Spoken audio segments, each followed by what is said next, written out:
Ya estamos con ustedes en Salud y Previsión 110, producción del doctor Julio Jacín, y desde Chile, Horacio Montenegro. Aquí Michelle Jacín y Carlos Alonso acompañándoles a ustedes, que hoy tenemos como invitado especial a este programa al doctor Fulgencio Severino. Él es cardiólogo, coordinador de la Comisión de Seguridad Social del Colegio Médico Dominicano, para hablar de interesantes temas como la mortalidad cardiovascular y los efectos en la actividad médica por exenciones impositivas en personas físicas. Muy buenos días, doctor. Buenos días. A su programa. Buenos días, para mí un placer estar con ustedes. Doctor, ¿qué quiere decir esto de los efectos de la actividad médica por exenciones impositivas de personas físicas? Háblenos un poquito de este tema.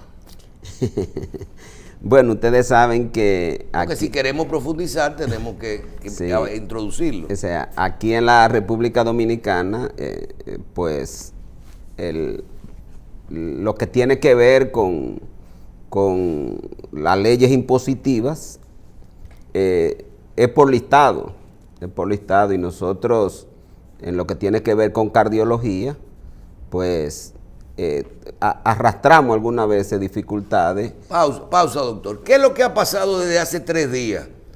Que ha anunciado el gobierno, Impuesto Interno, algo que va a cambiar la forma de cobrarle los impuestos a los médicos. Y ahora cada especialidad y cada grupo yo veo que están tomando, hay reuniones, están haciendo. ¿Qué es lo que ha anunciado Impuesto Interno diferente? Porque los médicos siempre han pagado impuestos. Sí, ayer estuvimos en una reunión con el director general de Impuestos Internos desde el Colegio Médico, y estuvimos discutiendo ese tema. O sea, nosotros, una gran cantidad de los médicos que tenemos dualidad, porque ustedes saben que el médico trabaja como empleado del Estado o de otras instituciones descentralizadas, como son la Plaza de la Salud, Sedimac, hospitales, por ejemplo, como es el Hospital de Herrera, la plaza que está en Santo Domingo Norte, Secanó, pero a la vez ejercemos medicina independiente, o sea, a través de un consultorio. De tal manera que hace unos 5 años más o menos, 4 años de manera concreta, se llegó a un acuerdo con la Dirección de Impuestos Internos para que los médicos nos acogiéramos a un régimen especial, que es el denominado régimen de tributario simplificado. ¿Qué era lo que hacíamos? Bueno, que lo que teníamos empleos, se asumía que el empleador nos descontaba del salario el impuesto que no correspondía, y de la actividad que hacemos en el consultorio, entonces se eximía un 40% de ella, que era por gasto de consultorio, porque se supone que hay un gasto, donde usted paga un derecho al consultorio, donde usted paga luz, enfermera, personal, secretaria. Exacto. Entonces, ahora, ¿qué fue lo que decidió el Impuestos Internos? Ahora lo que decidió Impuestos Internos es que no todos los salarios, porque hay médicos que tienen más de un salario. Entonces, por razones propias del sistema, aparentemente, de acuerdo a lo que decía Impuestos Internos, no le hacían las deducciones sumándole los 2 salarios, sino que le hacían una exención de un salario y se la hacían de otro. Ahora le suman los 2. Ahora se lo suman los 2, nada más el problema es que ellos lo quieren administrar de manera retroactiva.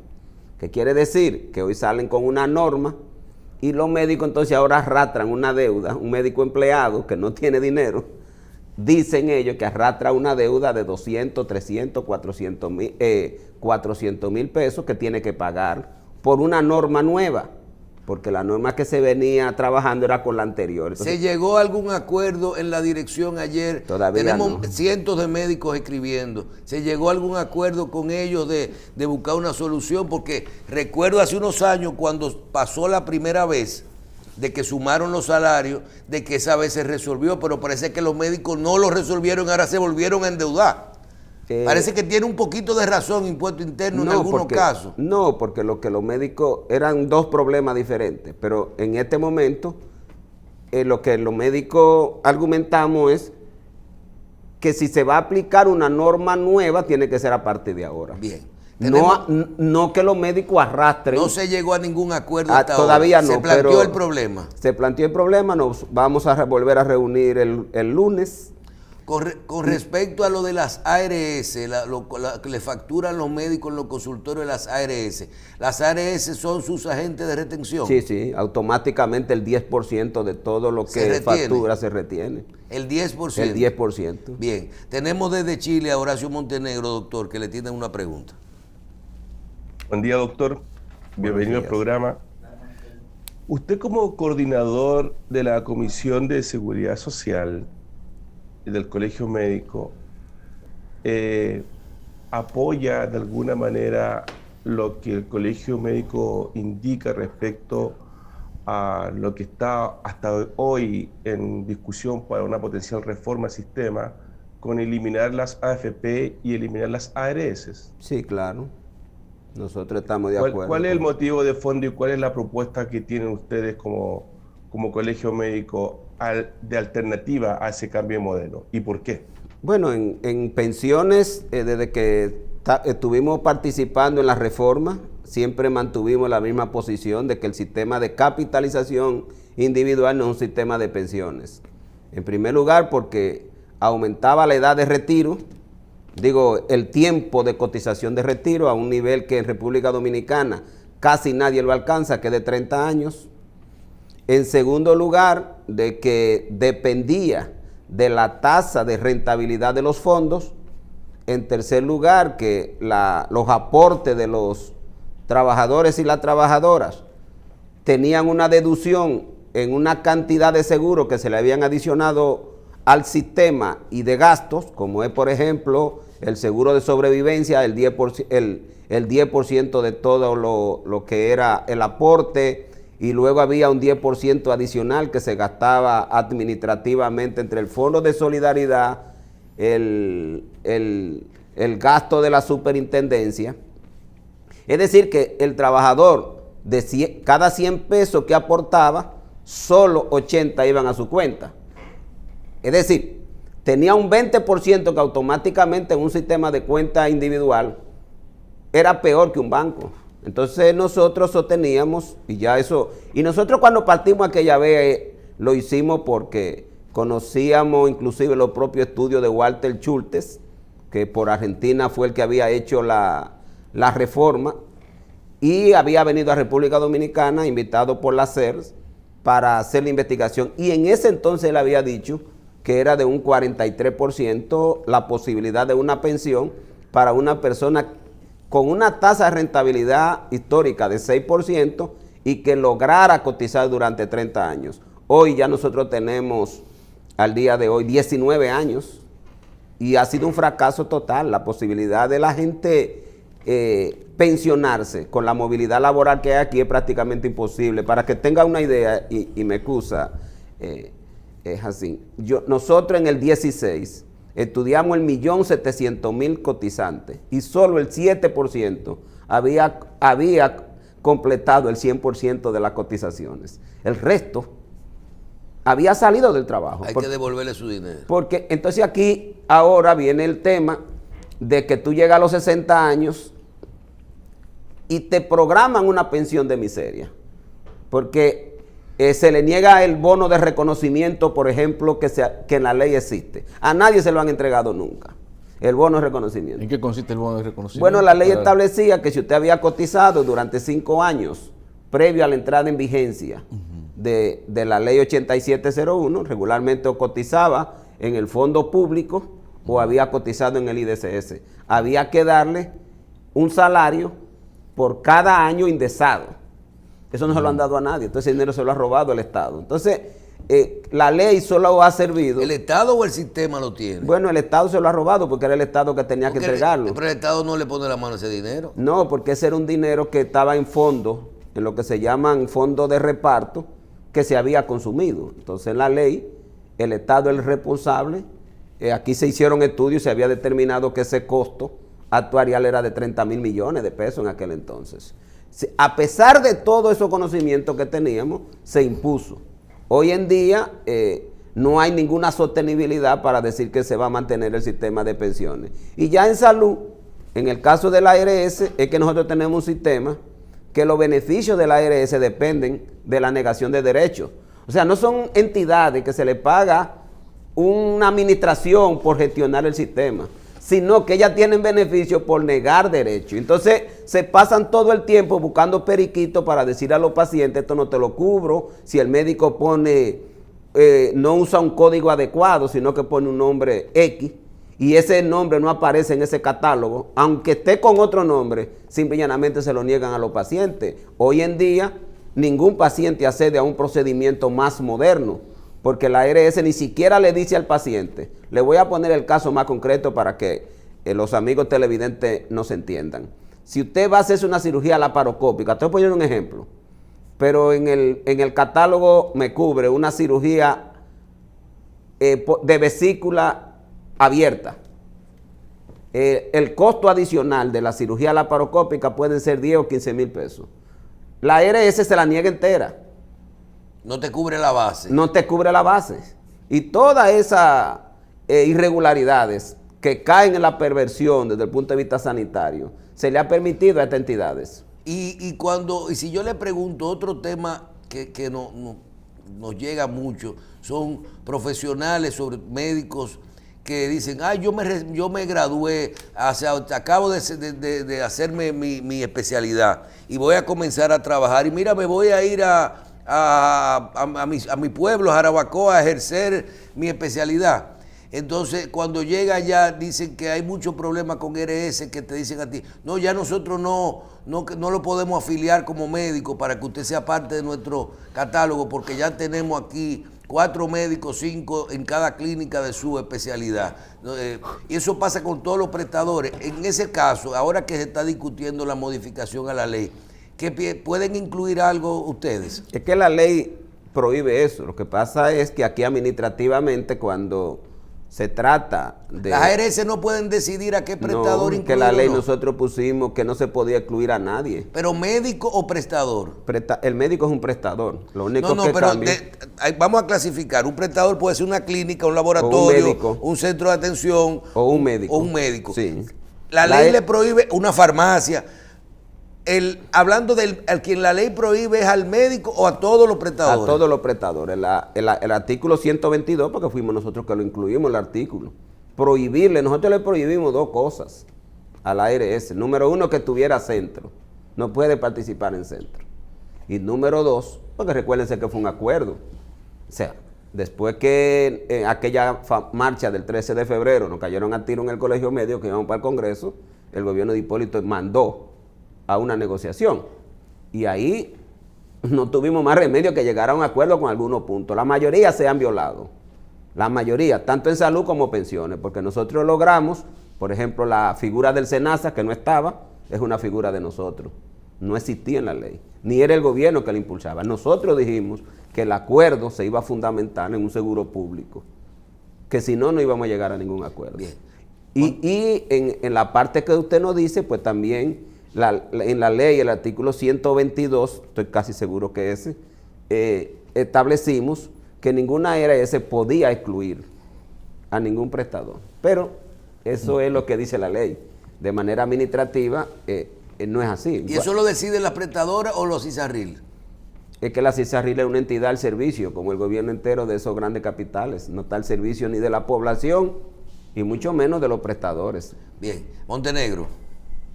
Doctor, siguiendo con el mismo tema, ¿cuál es la alternativa que ustedes proponen? Porque eliminar la ARS no será y dejar todo en manos del Estado.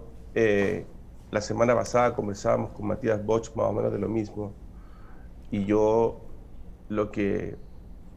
mi opinión es respecto a que primero el Estado ha demostrado ser ineficiente en la administración de recursos y además la relación entre política y negocios y una corrupción que se ve en forma permanente, independiente del gobierno que esté de turno, desde mi punto de vista pone en duda o que eso sea mejor de mantener un modelo con privados. ¿No será mejor modificar la ley para que se cumplan férreamente las normas que usted dice que se están violando? ¿O usted entiende que esto tiene que quedar en manos del Estado?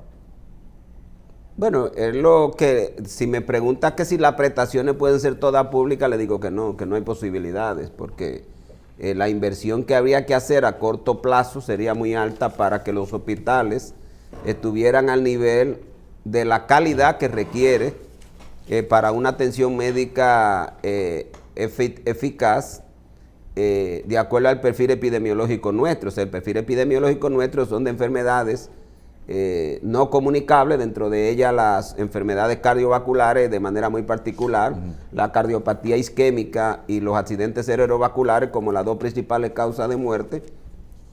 Y la mayoría de los centros privados públicos no están en capacidad de dar esa atención. Entonces, aquí se necesitará obligatoriamente un modelo de prestaciones público-privadas. Ya desde el punto de vista de la gestión de la intermediación entre el paciente y el prestador médico y centro de salud, indiscutiblemente que nosotros necesitamos un prestador que no ande detrás de rentabilidad, sino de garantizar servicio. Y porque este es un sistema de pocos aportes, y esos pocos aportes influyen cuando usted tiene un prestador que busca rentabilidad o en negar servicios, que es lo que han hecho históricamente la ARS, y en segundo lugar, que lo hemos vivido, en baja tarifa. Aquí se paga a un médico 500 pesos, eso estamos hablando de $10, $8, $6, no sé cuánto calcularíamos ahora, $7 tal vez por una consulta, a un médico especialista que paga un consultorio, que paga una secretaria. ¿Y cómo reacciona el sistema frente a eso? Que usted es un paciente y va al médico y tiene que pagar $2,000 pesos de diferencia. ¿Y usted cree que un sistema de seguridad social donde el paciente pague 4 veces la tarifa que paga el seguro existe? No existe. Y todo eso tiene que ver porque el sistema privado, y usted que vive en Chile, tengo entendido, según me dicen, o que está por allá, sabe que en salud, desde el punto de vista de la economía, los pacientes dejan de asistir porque no tengan recursos. Entonces, la lógica de esto es, cóbrele todo lo que usted quiera, porque mientras usted más cobra, la ARS tiene más ahorro, porque esa gente no va a estar asistiendo con tanta frecuencia al médico porque tiene que pagar una diferencia que muchas veces no tiene. Entonces, hay un dilema que en definitiva el sistema está concentrado alrededor de las ARS, de tal manera que nosotros sí tenemos que insistir en la necesidad de un asegurador no lucrativo, que hablamos de público, pero usted sabe que lo que estamos diciendo es que no sea lucrativo. O sea, nosotros sabemos que siempre va a haber gasto administrativo y eso se puede gestionar desde diferentes perspectivas, pero lo que no puede haber es un intermediario que tenga capacidad de negar atenciones a los pacientes, que tenga la posibilidad de no mejorar la tarifa para que se reduzca el copago, porque como usted sabe, en países pobres como el nuestro, el gasto de bolsillo, el gasto de la gente, que sigue siendo uno de los mayores gastos en América y de manera particular en República Dominicana, casi el 50% lo gasta la gente de su bolsillo y es fundamentalmente en medicamentos. Entonces usted me dice, ¿ese sistema se puede sostener? No, tiene que ser obligatoriamente transformado, y nosotros lo que señalamos entonces es que una reforma tiene que pasar las pensiones al sistema de reparto con menos tiempo de cotización, con una pensión definida, y en el área de la salud con una intermediación pública o con una intermediación que, si es privada, no tenga características de lucro, que se elimine la lista, se elimine esa lista y se cree una lista negativa, es decir, una lista negativa que diga lo que no se cubre, de tal manera que si llega un procedimiento nuevo o un medicamento nuevo pueda sustituir al viejo. Pero no es lo que estamos haciendo, que obligan a la gente a mantener el medicamento viejo, aunque es menos eficaz que el nuevo, o obligan a la gente a comprarle nuevo. Entonces, cuando usted revisa los números, usted se encuentra con la siguiente situación: de 40,000 millones de pesos que se gastan aquí en medicamentos todos los años, a nivel de farmacia, solo 5 o 6 mil lo cubre el seguro, el resto lo paga la gente de los bolsillos. Y el tema es que tenemos una mortalidad bastante alta por toda la patología, porque la gente no tiene con qué comprar los medicamentos. Bien, doctor, con respecto a la mortalidad cardiovascular en República Dominicana, ¿qué podría decirnos usted de ¿Cómo anda la cosa? Bueno, nosotros empezamos a ver en el perfil epidemiológico nuestro a partir del año 2016 una tendencia, nosotros veníamos con una curva en ascenso. A partir del año 2016, por múltiples factores que tal vez no lo hemos todavía identificado, pero que uno pudiera señalar algunos, hay una tendencia hacia la reducción. De todas maneras, al día de hoy, los datos que tenemos son del 19 en términos global. 27,000 muertes se produjeron por enfermedad cardiovascular en el 2019. Esto representa el 38.5% de todas las muertes que se producen en República Dominicana.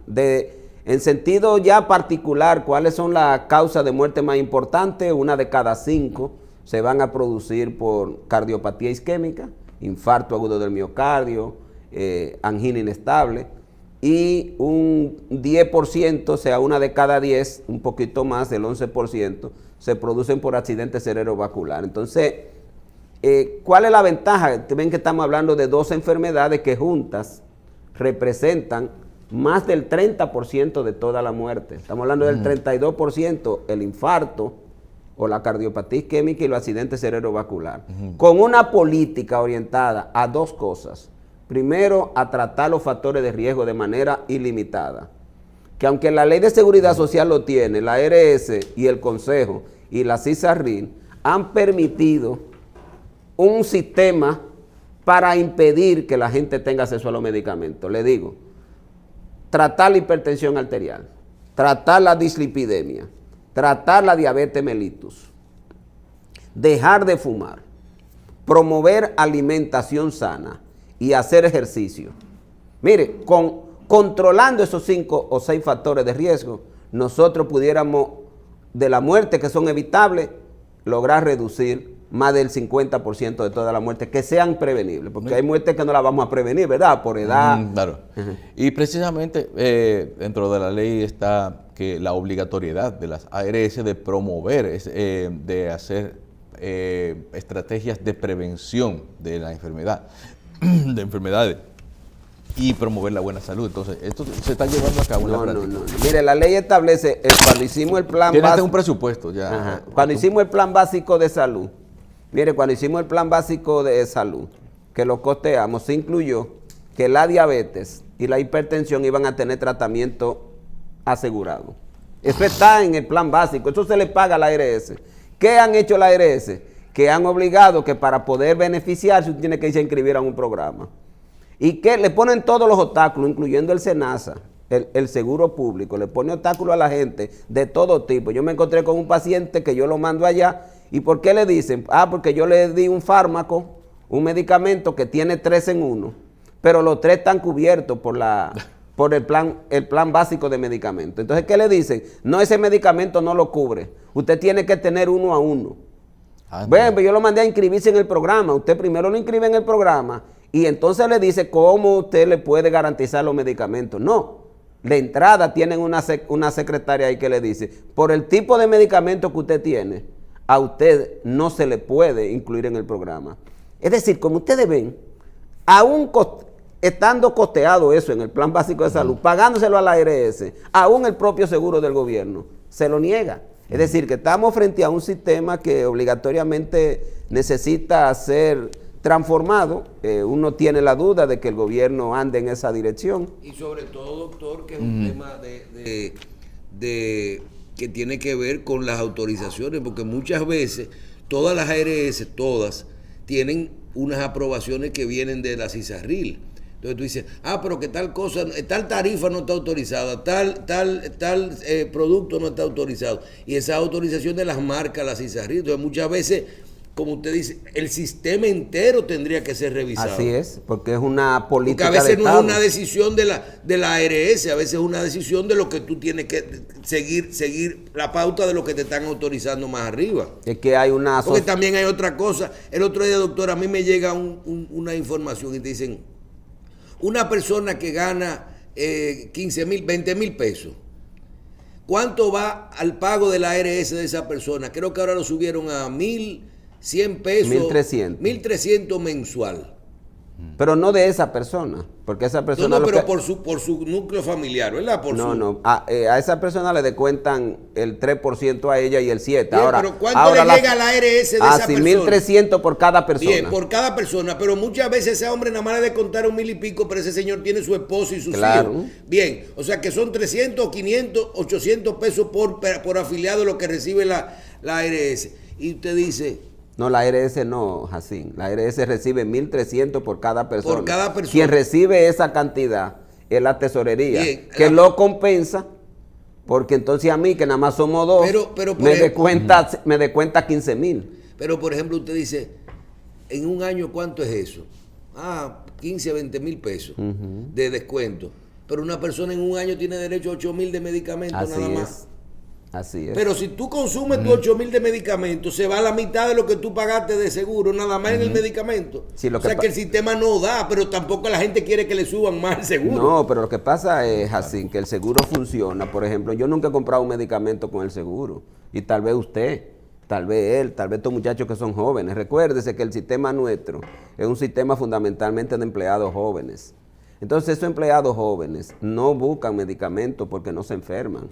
Entonces el sistema funciona que todos Bien, echamos ok. en una caja y entonces con eso se cubre Entonces, las prestaciones de todo el que la se hace necesita. como un pool. Bueno, bien. Gracias al doctor Fulgencio Severino por estar con nosotros en el día de hoy en Salud y Previsión, al igual a Horacio Montenegro por seguir con nosotros siempre desde allá, desde Chile. Les recordamos a ustedes que la próxima semana estaremos de nuevo en otro espacio Salud y Previsión, como cada miércoles en Revista 110.